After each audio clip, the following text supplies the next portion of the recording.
जय भीम। नमो साथियों।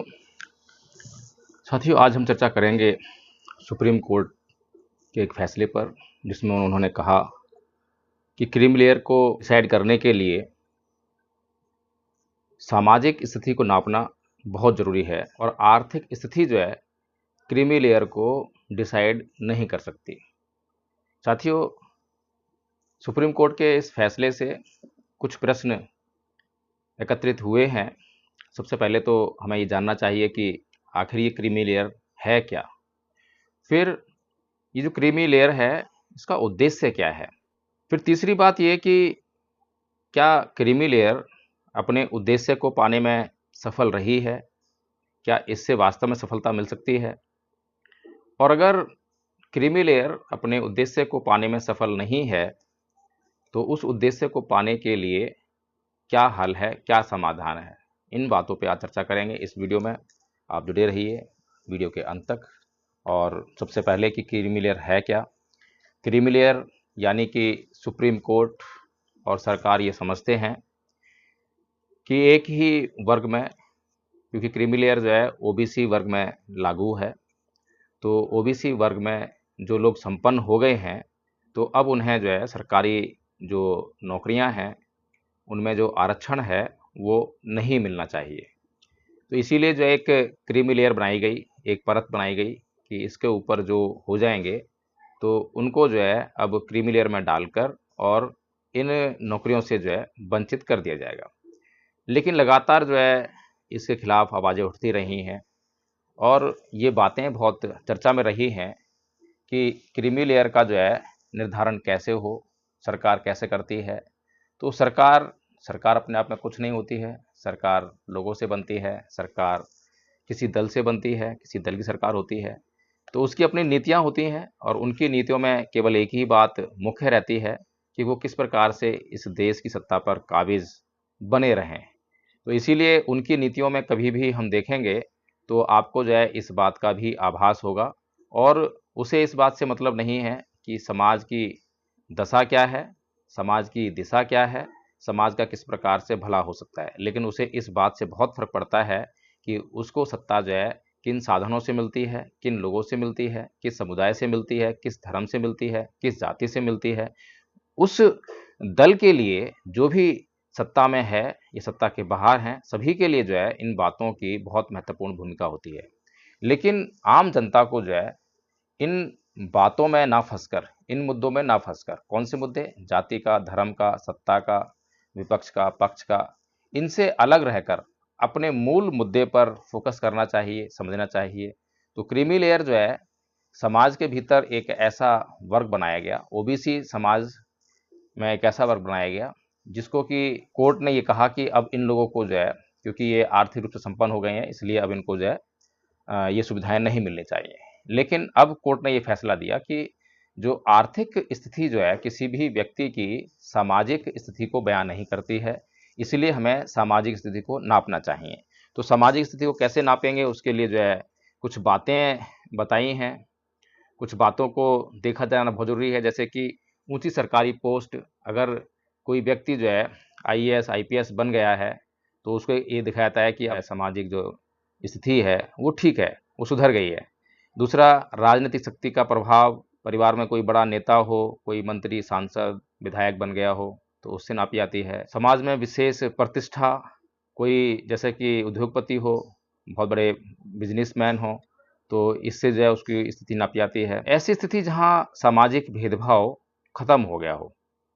तो इन सब बातों को लेकर जो है क्रीमी लेयर को डिसाइड करने का प्रयास किया जाता है, समाज की उसकी जो है स्थिति को नापने का प्रयास किया जाता है। एक और महत्वपूर्ण सवाल ये उठता है कि ओबीसी समाज में जो है ये क्रीमी लेयर लागू की जाती है, लेकिन एससी एसटी समाज में क्यों नहीं की जाती। सुप्रीम कोर्ट का तर्क है कि एससी एसटी समाज पर जो सामाजिक भेदभाव है उसकी जड़ें काफ़ी गहरी हैं, इसलिए उस पर जो है ये क्रीमी लेयर का जो फार्मूला है ये लागू नहीं होता है। तो जाहिर सी बात है साथियों, क्रीमी लेयर का उद्देश्य है सामाजिक समता स्थापित करना, समानता नहीं, समता स्थापित करना। तो सामाजिक समता का जो सिद्धांत है कि हर ज़रूरतमंद की ज़रूरत पूरी हो, और यही लोकतंत्र का भी सिद्धांत है। लोकतंत्र जो है, जैसा कि बहुत ही प्रसिद्ध परिभाषा है जनता का शासन, जनता के लिए, जनता के द्वारा। लेकिन इसके दर्शन शायद ही पूरी दुनिया में आपको कहीं पर हों। लेकिन फिर भी क्योंकि लोकतंत्र के आधार में, लोकतंत्र की जड़ में एक ही बात है कि उस देश में जिसमें लोकतंत्र की व्यवस्था लागू की जानी है, उस देश के लोगों का कल्याण कैसे हो, भला कैसे हो। तो कभी भी कहीं पर भी जो लोकतंत्र स्थापित होता है किसी भी देश में, तो उसका एक संविधान होता है और संविधान में उस देश के लोगों का भला कैसे किया जाए, इन बातों को जो है समाधान किया जाता है।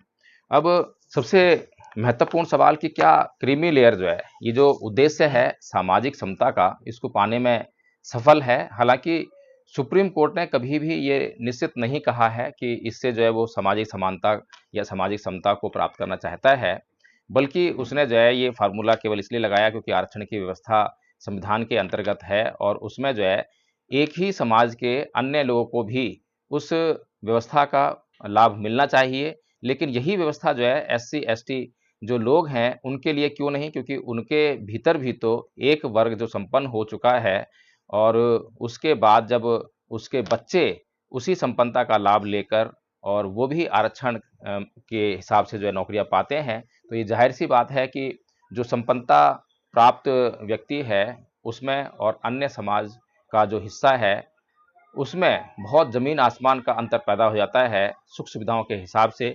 लेकिन यदि एक ही वर्ग जो है, एक ही वर्ग के भीतर यानी कि एससी एसटी वर्ग के भीतर ही अगर वही वर्ग जो है लगातार व्यवस्थाओं का लाभ लेता रहेगा, तो अन्य लोगों तक जो है वो सुविधाएं कैसे पहुंचेंगी।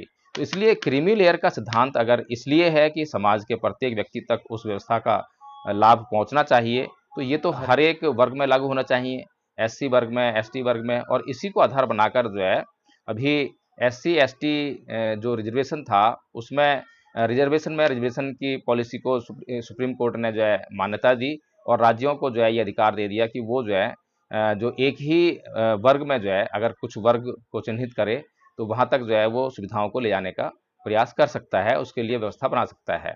और इसका बहुत बड़ा विरोध भी हुआ, बहुत बड़ा आंदोलन भी हुआ, लेकिन उसका कोई फायदा नहीं हुआ किसी भी आंदोलन का और वो व्यवस्था अभी की जो कि त्यों बनी हुई है। तो साथियों, समझने वाली बात ये है, ये बात तो निश्चित है कि समाज में कुछ लोग संपन्न हो जाते हैं और जो लोग संपन्न हो जाते हैं अभी तक ऐसा नहीं देखा गया है कि उन्होंने अपनी संपन्नता को प्राप्त करके दूसरे लोगों को भी संपन्न करने का प्रयास किया हो। ऐसा बहुत कम देखने को मिला है, बहुत कम लोग देखने को मिलते हैं जो लोग समाज की तरफ रुख करते हैं और समाज की जो दयनीय हालत है उसके प्रति थोड़ी चिंता व्यक्त करते हैं और वो ये निर्णय लेते हैं कि हमें समाज के लिए भी कुछ करना है। लेकिन समाज के लिए भी कुछ करने के लिए जब वो निकलते हैं तो सबसे पहले अपनी स्थिति को जो है मजबूत कर लेते हैं। हर प्रकार से जब वे मजबूत हो जाते हैं, हर प्रकार से जब वे सुरक्षित हो जाते हैं, तभी वे जो है अन्य लोगों के लिए कुछ करने का प्रयास करते हैं। और ये जो शर्त वे अपने साथ में जोड़ लेते हैं कि पहले मैं सुरक्षित हो जाऊं, मेरा परिवार सुरक्षित हो जाए, तब मैं जो है समाज के लिए कुछ करूंगा, यही एकमात्र बाधा है कि समाज का उद्धार नहीं हो पाता है। और चाहे ऐसी कितनी व्यवस्था बन जाए, चाहे क्रीमी लेयर लागू कीजिए, चाहे आरक्षण की व्यवस्था लागू कीजिए, आप कुछ भी कर लीजिए, लेकिन वो कोई भी जो है आपके लिए परमानेंट सॉल्यूशन नहीं है, स्थायी समाधान बिल्कुल भी नहीं है। और बाबा साहेब इन बातों को अच्छी तरह जान गए थे क्योंकि बाबा साहेब ने अपने जीते जी जिन 16 लोगों को जो है सरकार के खर्चे पर विदेशों में पढ़ने के लिए भेजा और वो पढ़कर जो है अच्छी-अच्छी नौकरियां पाकर सेटल होकर जो है अपने जीवन में मौज मस्ती का उपभोग करने लगे, समाज के लिए उनके पास कुछ नहीं था। तो इस बात का अनुभव जो है परम पूज्य बाबा साहब डॉक्टर भीमराव अंबेडकर अपने जीवन में ही कर चुके थे, जीते जी कर चुके थे और वे समझ चुके थे कि इस प्रकार से जो है इस समाज का कल्याण नहीं हो सकता। लेकिन परम पूज्य बाबा साहेब डॉक्टर भीमराव अंबेडकर बहुत दुखी थे, व्यथित थे और चिंतनशील तो थे ही और इसीलिए जो है उन्होंने लगातार अध्ययन किया, सोचा और उसके बाद एक और व्यवस्था दी कि इन लोगों के मन में जब तक ये करुणा, मैत्री, ये जो भाव है, ये नहीं जागेंगे, तब तक जो है ये अपने समाज का उद्धार कभी नहीं कर सकते। अब ये जो मामला है करुणा और मैत्री का, ये तो मामला जो है अब सांस्कृतिक मामला हो गया। आप लोग कहेंगे कि धार्मिक मामला है, धर्म की बात कर रहा हूँ क्योंकि मैं बौद्ध धर्म का प्रचारक हूँ, इसलिए मैं धर्म की बात करने लगा हूँ। लेकिन धर्म की बात जो है बाद में, क्योंकि आप लोगों को धर्म क्या है वो समझ में नहीं आता है। आप लोगों के लिए तो हिंदू, मुस्लिम, सिख, ईसाई, जैन, बौद्ध ये सब जो है धर्म है, लेकिन धर्म ये नहीं है। ये संस्कृति का मामला है। संस्कृति का मतलब होता है हमारे खान-पान, ओढ़ने, पहनने, रहने, बात करने का तरीका, हमारा जो लाइफ स्टाइल है, जिन बातों से तय होता है, उसको हम जो है संस्कृति कहते हैं। अब ये संस्कृति मामला कैसे है? क्योंकि अभी हमारे लाइफ स्टाइल में लोभ है, लालच है, निजी स्वार्थ है। केवल इसी से हम अपना जीवन जीते हैं। हमारे जीवन में कभी भी जो है दूसरों के लिए कुछ भी दिखाई नहीं देता है। इसीलिए मैंने कहा कि ये सांस्कृतिक मामला है। It is a matter of life style. तो लाइफ स्टाइल को हमें जो है चेंज करना होगा। इसीलिए जो है परम पूज्य बाबा साहब डॉक्टर भीमराव अम्बेडकर ने जिन 16 लोगों को पढ़ने के लिए विदेश भेजा था, उनके लाइफ स्टाइल प्रॉब्लम थी। उनके लाइफ स्टाइल में लोभ, लालच और निजी स्वार्थ था और यही प्रॉब्लम जो है आज भी है। आज भी हमारे जो नेता हैं, हमारे जो बुद्धिजीवी लोग हैं, पढ़ा लिखा वर्ग जो है, ये तमाम लोग जो हैं सभी गलत लाइफ स्टाइल के शिकार हैं। उनकी परवरिश जो है गलत लाइफ स्टाइल में हुई है। इसीलिए जो है उनके भीतर अपने लिए और केवल अपनी सोच है। अपने को जो है उनको एमएलए बनाना है, अपने आप को मंत्री बनाना है, अपने आप को उनको सांसद बनाना है, अपने लिए कमाना है, अपने लिए नौकरी चाहिए, अपना और अपने कुछ रिश्तेदार जिनको वो चाहते हैं, जिनके लिए उनके भीतर जो है कुछ मान-सम्मान है, बाकी दुनिया के लिए नहीं। तो इसीलिए जब तक मनुष्य की ऐसी सोच रहेगी, तो वो कभी भी एक सभ्य और नैतिक समाज का निर्माण नहीं कर सकता। तो इसीलिए मैंने एक सवाल छोड़ा था कि अगर क्रीमी लेयर से उस उद्देश्य की प्राप्ति नहीं हो रही है, तो समाधान क्या है, सॉल्यूशन क्या है? तो सॉल्यूशन तो जगजाहिर है, क्योंकि मैं लगातार बताता रहता हूँ, सॉल्यूशन है केवल बौद्ध धर्म।